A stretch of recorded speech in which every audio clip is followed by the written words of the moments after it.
और इस बीच एक और खबर है, ईरान पर अमेरिका के बड़े हमले संभव हैं। जी हां, अमेरिका के F-16 विमान ने उड़ान भरी है। पश्चिम एशिया के आसमान में गश्त करते दिखे F-16।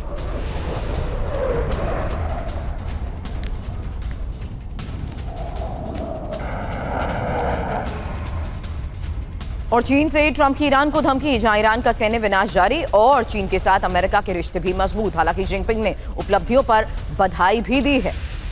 डोनाल्ड ट्रंप का ये बयान, जिनपिंग ने उपलब्धियों पर बधाई दी और साथ ही ये कि ईरान का सैन्य विनाश जारी है, चीन के साथ अमेरिका के रिश्ते मजबूत हैं।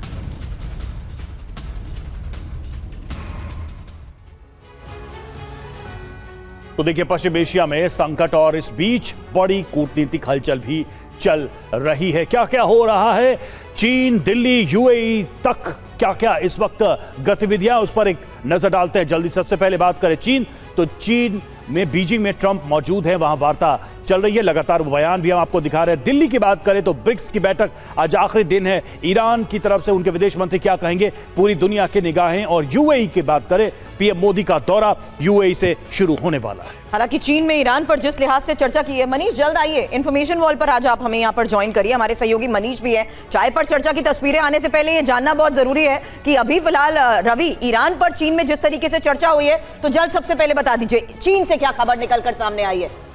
देखिए, चीन से तो चीन के राष्ट्रपति ने ट्रंप के सामने में ही ट्रंप को कह दिया कि अमेरिका अब एक डिक्लाइनिंग पावर है।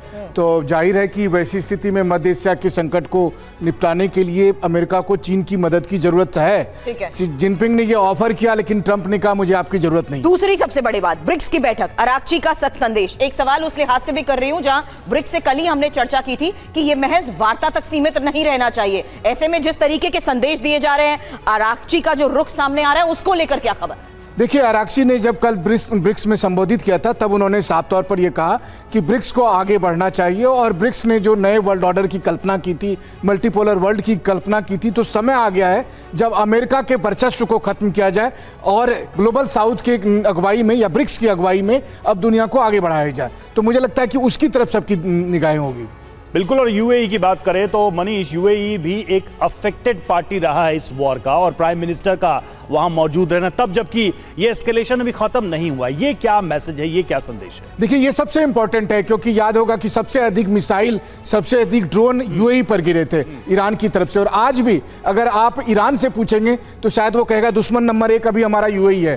तो ऐसे में प्रधानमंत्री मोदी यूएई जा रहे हैं, क्योंकि हमारे अपने रणनीतिक हित हैं। 45 लाख से अधिक भारतीय वहां पर रहते हैं, हमको वहां से पेट्रोल डीजल चाहिए, तो एनर्जी सिक्योरिटी के लिए भी जाना है। और भारत और यूएई के बीच अभी फिलहाल पिछले कुछ वर्षों में काफी अच्छी दोस्ती हो रही है। तो इस वक्त जबकि यूएई ईरान के निगाहों में है, तो ईरान के विदेश मंत्री यहाँ पर, मायने आपने बता दिए। अब जल्द बता दीजिए, ट्रंप के इस दौरे के मकसद पूरे हो पाए हैं क्या? क्योंकि ईरान पर चीन की भूमिका तय करना और हॉर्मुज स्ट्रेट को लेकर नई रणनीति, क्या ये मकसद पूरे होते हुए नजर आ रहे हैं? जल्द बताएं। बिल्कुल, ये दोनों मकसद फेल हो चुके हैं। ट्रंप का अपना मकसद पूरा हुआ है कि चलिए 2 दिन के लिए वो ग्लोबल हेडलाइन में है। और देखिए, बड़ी बात यह है कि चीन ईरान पर सबसे ज्यादा आर्थिक असर डाल सकता है, ईरान के ऊपर ज्यादा प्रभाव डाल सकता है। और ये शायद क्या कन्विंसिंग लग रहा है, ऐसा करेगा चीन? क्यों करेगा? सबसे बड़ी बात है कि क्यों करेगा? जो चीन इंतजार कर रहा था, कहने पर ईरान पर क्यों प्रेशर बढ़ा? जो चीन इंतजार कर रहा था दशकों से कि अमेरिका तड़पे, गिरगिराए, कमजोर हो, आज उसको मौका मिला है, तो आज वो कहेगा ले भाई पानी पी ले तू।